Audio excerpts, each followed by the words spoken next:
Selamat hari Minggu GBI Gilgal, apa kabarnya? Bro, banyak yang siap untuk belajar firman Tuhan. Bolehkah kita sambut firman Tuhan dengan tepuk tangan yang paling meriah? 2 kali lebih semangat. And shout haleluya.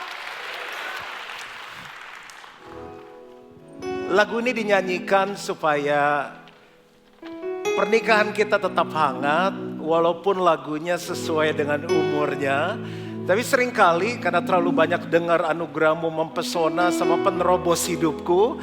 Di kamar, di mobil, gak pernah lagi dengar lagu yang kita putar waktu pacaran. Pegang tangan pasangan kita, suasana tegang, kaku, beku.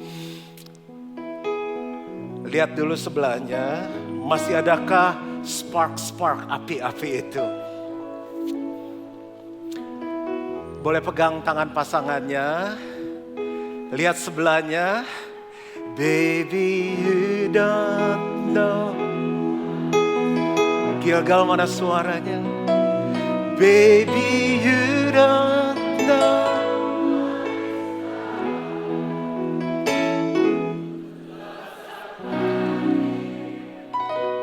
To love somebody. Oh, ternyata kita seumur. Tadi aku pikir ya paling tua. Oke. Ada bersama dengan saya istri saya Pastor Lucia. Bolehkah kita kasih welcome juga yang paling hangat? Tema kita bulan ini dan sepanjang 4 minggu adalah love, lust, and lost. Love adalah keinginan untuk mengasihi atau membahagiakan orang lain walaupun mengorbankan diri sendiri. Sementara saya sebut love ini, kalau 0 sampai 100% kira-kira love-nya masih di mana? Di angka berapa? Kalau lust adalah keinginan untuk mengasihi diri sendiri atau membahagiakan diri sendiri walaupun mengorbankan orang lain. Mungkin sementara saya jelaskan definisinya ada yang berpikir, kayak pasangan gue lust deh, udah gak love lagi. Dan yang ketiga adalah lost. Kalau lustnya terlalu tinggi dan love-nya berkurang, akhirnya kita lost. Kehilangan banyak hal yang harusnya dimiliki oleh sebuah keluarga atau pernikahan. Dan hari ini saya mau bahas sebuah bagian. Dan nanti setiap minggu berpasangan teman-teman yang lain, tim pengembalaan akan membahas dari sisi yang berbeda. Matius 19 ayat 3 sampai yang ke-8. Maka datanglah orang-orang Farisi kepadanya untuk mencobai dia. Mereka bertanya apakah diperbolehkan orang menceraikan istrinya dengan alasan apa saja. Jawab Yesus, tidakkah kamu baca bahwa yang menciptakan manusia sejak semula menjadikan mereka laki-laki dan perempuan. Dan firman-Nya, sebab itu laki-laki akan meninggalkan ayah dan ibunya dan bersatu dengan istrinya sehingga keduanya itu menjadi satu daging. Demikianlah mereka bukan lagi dua melainkan satu. Karena itu apa yang telah dipersatukan Allah tidak boleh diceraikan manusia. Kata mereka kepadanya, jika demikian, apakah sebabnya Musa memerintahkan untuk memberikan surat cerai jika orang menceraikan istrinya? Ayat 8 kita baca sama-sama, 2, 3. Kata Yesus kepada mereka, karena ketegaran hatimu Musa mengizinkan kamu menceraikan istrimu. Tetapi sejak semula tidaklah demikian karena ketegaran hatimu. Nah, hati itu ada di mana? Saya selalu bahas ini, kita adalah manusia roh yang memiliki jiwa dan tinggal di dalam tubuh. Jiwa terdiri dari apa saja sama-sama? Yang pertama adalah pikiran, yang kedua adalah perasaan, dan yang ketiga adalah kehendak. Nah, hati itu apa ya? Hati itu adalah gabungan roh dan jiwa. Dan kebanyakan yang sekarang terjadi waktu orang stres, frustrasi, depresi, mental illness, mental health-nya terganggu, mereka banyak lari mencari solusi. Sebetulnya mereka harus membangun manusia rohnya. Walaupun peranan psikolog, psikiater, ahli-ahli jiwa sangat penting, nggak bisa diabaikan karena kalau manusia rohnya dibangun, rohnya menjadi kuat, roh yang kuat bisa menyembuhkan jiwa, mempengaruhi jiwa, nggak jadi sakit jiwa. Nah, ini hati. Jangan main-main dengan hati. Markus 7 ayat 21 sampai 23. Sebab dari dalam, dari hati orang timbul segala pikiran jahat. Sebelum orang membunuh, korupsi, selingkuh, mulainya di hati dulu. Percabulan, pencurian, pembunuhan, perzinahan, keserakan, kejahatan, kelicikan, hawa nafsu, iri hati, hujat, kesombongan, kebebalan. Semua hal-hal jahat ini timbul dari dalam. Dari mana? Dari hati dan menajiskan orang. Nah, hati ini bisa jadi bersih, bisa sembuh kalau manusia rohnya kita bangun dengan kuat. Langsung ke poin khotbah kita. Bagaimana supaya hati kita tidak tegar? Karena hati yang tegar menyebabkan perceraian. Oh enggak pastor, ini kita masih berdua datang ke gereja. Perceraian bukan hanya di pengadilan secara surat dan hukum. Ada banyak suami istri udah cerai secara roh. Males doa bareng dia.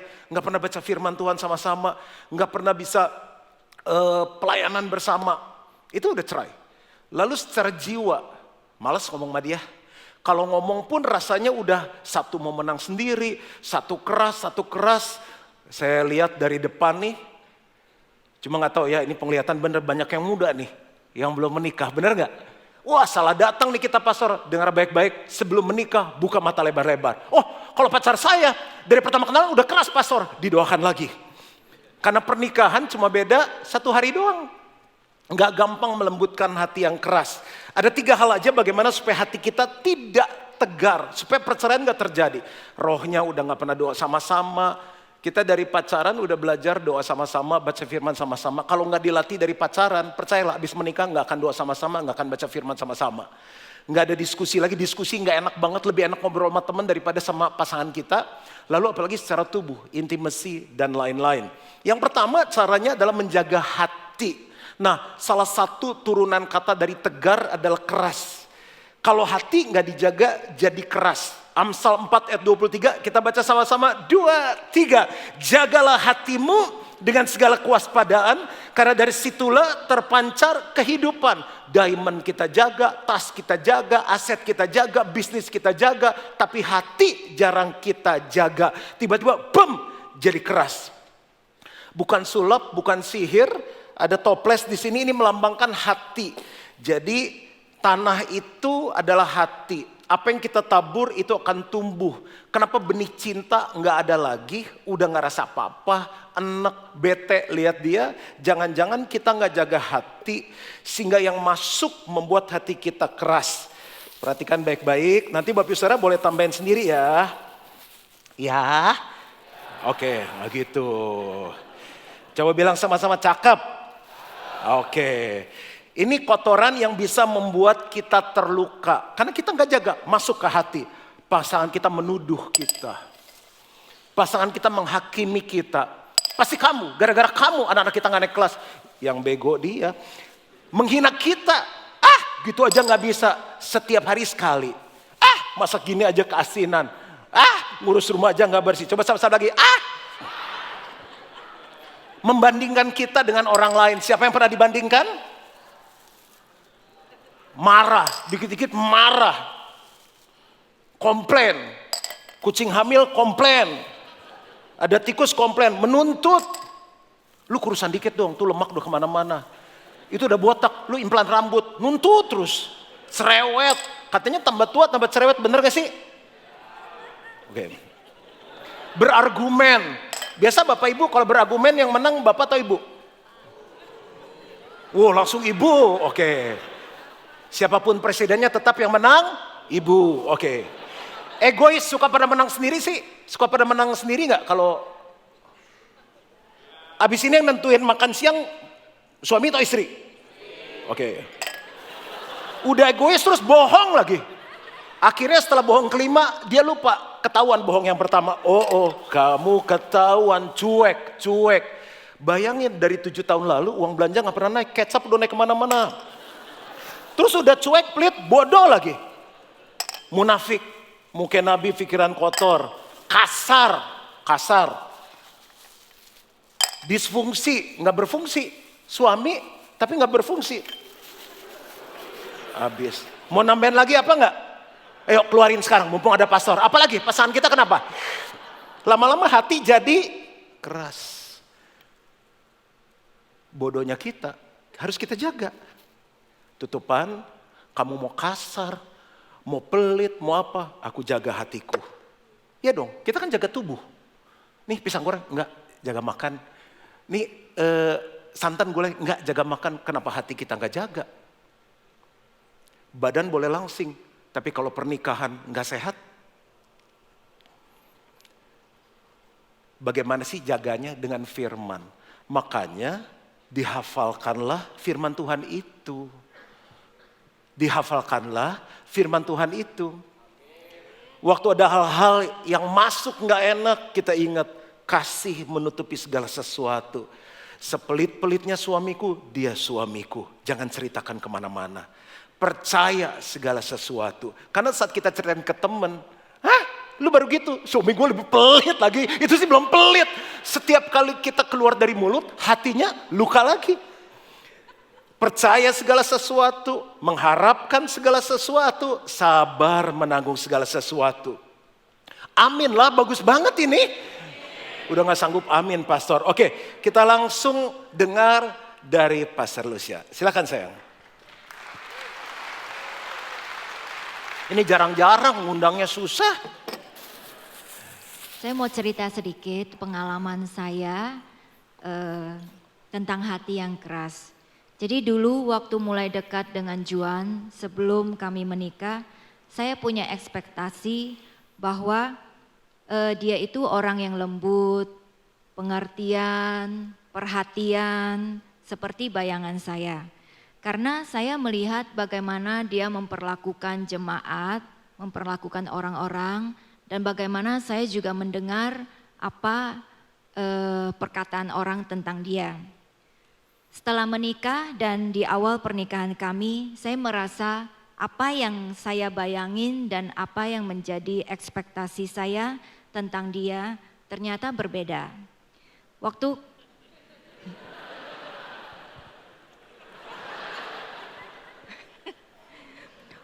Waktu kami ada konflik misalnya, saya tidak berani mengutarakan apa yang menjadi perasaan saya kepada dia. Karena setiap kali saya ngomong, selalu akhirnya saya merasa dia yang selalu benar dan pinter dan pembelaannya banyak banget. Tambah lagi dengan tipe kepribadian dia yang dominan cermat, yang kalau ada konflik itu dia orangnya nyecer. Terus dulu mukanya nggak seperti sekarang, ceria. Sejak ke Korea ada perbedaan. Mukanya sekarang kan manis, lucu gitu ya. Dulu setiap kali dia pulang, dia selalu bawaannya tegang. Jadi mukanya galak gitu. Jadi saya mau lihat mukanya aja saya takut. Apalagi saya mau mencurahkan perasaan saya. Belum lagi perkataannya yang tajam dan menusuk ke dalam hati. Dia ngomong sih nggak kenceng nadanya, halus tapi tajam.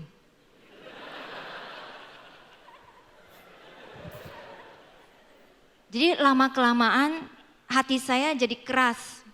Sehingga setiap kali kalau ada konflik, saya jadi males ngomong sama dia. Dan saya pilih untuk diam. Tapi di dalam itu saya memendam kekesalan, dongkol sama dia. Suatu hari waktu saya sedang berdoa, Roh Kudus itu menegur saya. Dan di hati saya seperti ada yang berbicara bahwa saya nggak bisa terus-menerus begini. Karena lama-kelamaan hati saya akan mengeras seperti batu. Dan juga itu salah satu akan menghalangi berkat buat kami. Puji Tuhan dulu dia beberapa kali ikut men's camp dan pulang dia sharing tentang apa yang dia dapat di men's camp. Nah saat itu saya tergerak untuk mengungkapkan perasaan saya yang selama ini saya pendam. Waktu itu saya ngobrol sampai saya nangis-nangis tapi saya memberanikan diri gitu untuk mengungkapkan perasaan saya. Waktu itu saya merasa hati saya plong dan apa yang saya pendam selama itu lepas. seperti ada sesuatu beban yang terangkat di dalam hati saya. Sejak itulah hati saya pulih dan kami bisa menikmati percakapan dan diskusi yang enak tanpa ada kekesalan di hati saya.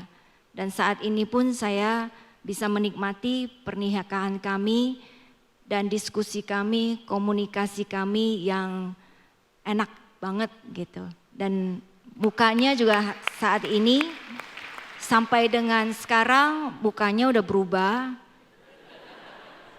Dia lebih banyak tersenyum, perhatian, dan mengerti apa yang bisa saya rasakan gitu.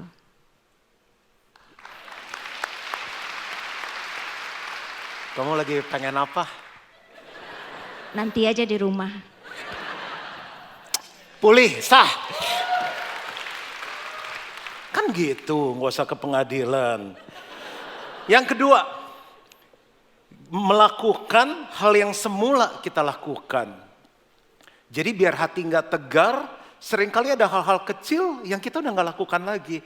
Makanya kenapa dari pastor nyanyi, ngingetin love song, ngopi berdua di kamar, saya pasang Spotify saya, tentu lagu-lagunya kita dengerin, berduaan, itu bagus, nenangin hati. Gini ya, bicara mengenai ketegaran hati, hati jadi dingin. Kalau hati dingin, beku, ngapa-ngapain juga udah gak pengen. Wahyu 2 ayat 4-5, jemaat di Efesus ditegur oleh firman Tuhan. Namun demikian aku mencela engkau karena engkau telah meninggalkan kasihmu yang semula. Sebab itu ingatlah betapa dalamnya engkau telah jatuh, bertobatlah dan lakukan lagi apa yang semula engkau lakukan. Apa sih yang semula kita lakukan sampai kita tuh jatuh cinta sama dia? Apa sih yang semula kita lakukan sampai rasanya baru ketemu, udah telepon lagi. Udah nyampe rumah belum? Baru diantar. Udah kering. Ngomong gak bisa habis-habis. Jadi, ini kan suami ya. Roh jiwa tubuh. Tapi jangan lupa, 2 sudah jadi 1. Ini istri. Berarti ada roh, jiwa, tubuh. Makanya kenapa pranikah di kita nggak bisa dikebut, karena melatih sebuah gaya hidup. Hal-hal yang dulu kita lakukan belum menikah, kita doa sama-sama. Kalau nggak ketemu, dua-duanya sibuk, teleponan. Telepon itu nggak ngomongin ngalor ngidur ya, ngomongin persiapan nikah. Tapi kita selalu, yuk kita doa sama-sama. Masih doa sama-sama nggak? Baca firman sama-sama. Ini hal basic, hal-hal yang semula kita lakukan. Jadi mesbah keluarga setiap hari. Kalau saya di Jakarta nggak pernah absen. Kalau saya di luar kota, luar negeri pasti video call. Tapi untuk kita berdua, dua-dua orang sibuk. Kita bisa nyocokin jadwal sering banget. Terus besok mau doanya jam berapa? Kamis mau doanya jam berapa? Oh aku ada ini, ada ini, ada ini. Saya juga ada ini, ada ini, ada ini. Kalau jam 8 gimana? Bisa hari jam 8, bisa besok jam 9, bisa besok jam 7, bisa besok malam. Tiba-tiba udah janji jam 8, aduh tiba-tiba aku harus urgent nih. Oke? Mau rubah ke jam berapa?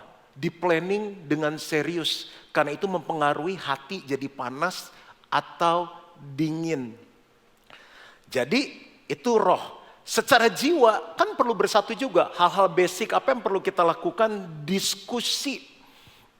Sering ya, istri itu mutusin sendiri. Dia bisa merasa gue lebih pinter, gue juga punya uang, gue juga kerja. Yang cowok juga gitu, lu putus sendiri, gue putusin sendiri. Dua-dua kaget, loh kok kamu masukin anak kita ke sekolah situ? Ya kamu gak pernah tanya, coba anak kamu kelas berapa? Kelas berapa ya? Dia bingung anaknya kelas berapa. Jadi istrinya mutusin sendiri. Itu lebih mahal dari gaji manajer. Gak apa-apa, kan pakai duit gua.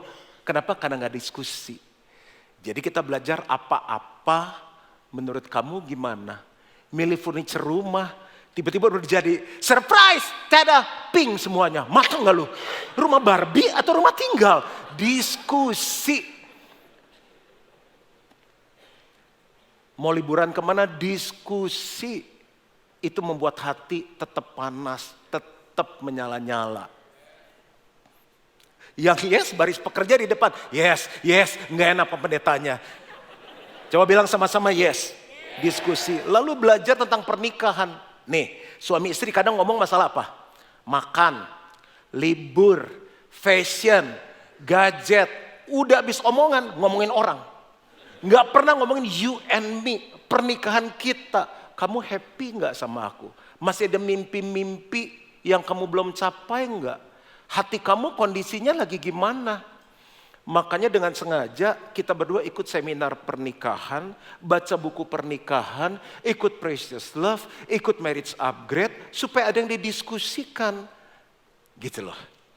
Yang berikutnya adalah hal basic yang perlu kita lakukan kembali apa yang semula kamu lakukan. Ada waktu bersama, ada aktivitas bersama. Nah, istri saya akan jelaskan lebih lanjut.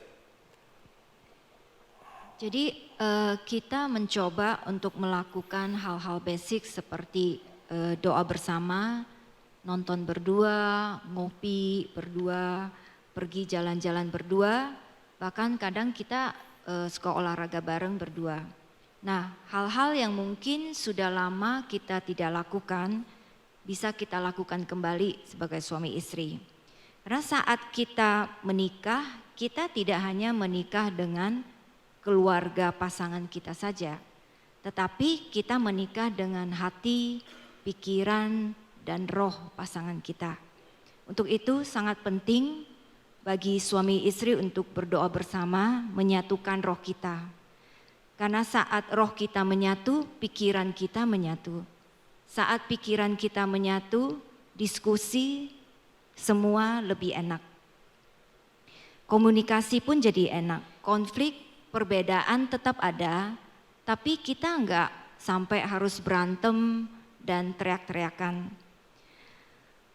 Sama halnya dengan tubuh, saat suami istri menyatukan tubuh di dalam hubungan intim suami istri, kita kan bisa merasakan kesatuan yang membuat kita bahagia. Karena ada hormon endorfin yang dilepaskan di dalam tubuh kita. Iya. Kita lakukan olahraga bersama, kita pernah naik sepeda berdua, saking asik ngobrol, jatuh berdua, kamu masih ingat? Dan udah gitu kita malu sekali. Saya mencoba memahami apa yang dia suka film yang perang-perang, yang pokoknya berantem-berantem, pokoknya yang hardcore. Saya sukanya yang simple, drama, komedi. Tapi setiap kali dia mau saya temenin, walaupun berapa kali saya tidur di bioskop. Tapi at least saya mencoba melakukan hal-hal yang semula yang kita lakukan bersama. Dan kalau kita pergi berdua dari awal sesuai dengan budget kita ke puncak berdua. Nah, kalau kita selalu perginya dengan geng, kita nggak pernah tahu kualitas pernikahan kita sampai di mana. Saya punya pengalaman selama sekian lama mengembalakan, tiba-tiba pergi bareng, bang, dia kemana? Udah cerai, dia kemana? Pelan pergi bareng, kelihatannya fun. Karena waktu kita semua orang sibuk. Kita sibuk rame-rame, tapi kita nggak sibuk memperkaya pernikahan kita. Sampai sekarang kita nggak pernah absen setiap tahun, kecuali pandemi. Setiap hari di rumah berdua. Karena hubungan intim, komunikasi saat kita pergi berdua tanpa anak, itu sangat beda. Kita bisa keluar kamar itu mungkin pas makan siang ngobrol, relax, hal-hal yang selama ini nggak bisa keluar. Dia orangnya susah cerita dan susah nginget. Saya bilang yang mana saya bikin kamu marah, yang mana ya. Tapi kalau lagi berdua itu bisa keluar. Dia bisa cerita apa yang harus diceritakan, kurang lebih seperti itu. Nah, yang ketiga, sampai sini kita belajar sesuatu. Tepuk tangan dulu untuk Tuhan kita yang luar biasa. Bagaimana supaya hati kita nggak tegar. Ingat, perceraian bukan di pengadilan, satu kamar tapi sudah bisa bercerai di hati. Yaitu memperbesar kapasitas hati. Kita sering dengar orang ngomong gini, makanya hati jangan kecil, hati itu mesti besar di zaman dunia ini yang jahat. Tegar, bisa bicara gini, hatinya jadi kecil. Matius 5 ayat 7, berbahagialah orang yang murah hatinya, karena mereka akan beroleh kemurahan. Kemurahan hati yang pertama bisa lewat pengampunan. Setiap kita pasti bisa buat salah, nggak bisa langsung berubah. Waktu kita buat salah kita ingin diampuni. Nah kenapa kita nggak ngampuni orang lain? Gak bisa pastor, udah gak kuat. Gak bisa mengampuni karena hatinya kecil. Mengampuni kan perlu hati ya. Mengampuni kasih hati. mengampuni kasih hati. Pada saat dia bilang, nggak bisa. Habis, udah nggak ada rasa, udah dingin, beku, keras, kaku, kecil. Makanya kenapa kita perlu doa bersama. Kita connect sama sumber kasih karena Allah adalah kasih. Selama kita connect, kita bisa terus mengampuni. Yang berikutnya, selain murah hati lewat pengampunan, kita harus bertahan melewati proses. Bapak Ibu Saudara, ada orang-orang yang badannya jadi, muscle, bicepnya jadi, tricepnya jadi, otot pahanya jadi, core-nya jadi, itu lewat proses. Nah, seringkali kita nggak bisa lakukan ini. Sebentar, ini hati kita ya. Ini hati kita dilukai sama suami, sama istri, sama mertua, sama adik kita sendiri, sama ipar. Iparnya 7, 2, 3, 4, 5, 6, 7. Pembantu lagi, supir, suruh ke Melawai, dia ke Grandville. Terus, abis ini hati, udah nggak ada, hatinya masih sama, tapi kita rasa kecil. Karena penuh dengan serangan, capek hidup ini. Nah, waktu kita murah hati, bertahan lewat proses. Ingat muscle bisa jadi gede, karena di proses itu sakit, nambah 15 kilo, 20 kilo, 30 kilo, nggak apa-apa. Mertua, ada lagi, mertua cowok, mertua cewek, mau cakitin juga, silakan. Saya lagi bertahan dalam proses, supaya hati saya besar. Lama-lama, hati kita jadi besar. Lama-lama hati kita jadi besar. Juan Mogi 10 tahun lalu, 20 tahun lalu, saya ditamen jemaat. Semakin banyak jemaat, semakin banyak pengerja. Bukan hanya semakin besar, tapi semakin dalam. Makanya banyak orang begitu berkatnya nambah, hatinya gak kuat. Hati itu kan kayak dasar. Apa yang Tuhan izinkan terjadi saat ini adalah memperbesar kapasitas hati kita.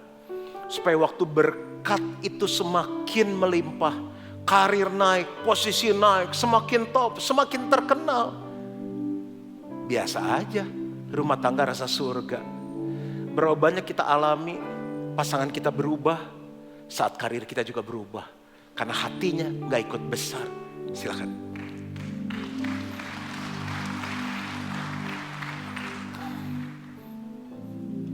Agar kapasitas hati kita bisa besar, kita perlu selalu mengampuni dan melupakan hal-hal yang membuat kita luka.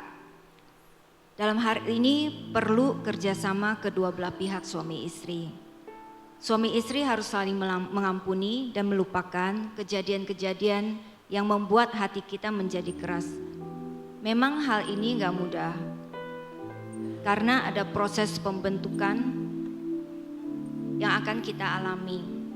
Tapi saat kita bertahan dengan proses tersebut dan melibatkan Tuhan di dalam setiap aspek kehidupan kita, saya percaya Tuhan pasti memampukan kita untuk menghadapi proses tersebut, dan kita akan bisa melewati proses itu. Sehingga kita menjadi pribadi yang kuat karena kita sudah terlatih dengan proses tersebut. Nah, untuk setiap istri dan suami di tempat ini, kita jangan hanya menuntut istri kita saja atau suami kita saja yang harus mengampuni dan melupakan. Sedangkan pihak yang diampuni terus-menerus melakukan kesalahan yang berulang-ulang. Untuk itu pihak yang diampuni harus sadar bahwa proses mengampuni dan melupakan itu butuh waktu dan butuh kerjasama kedua belah pihak.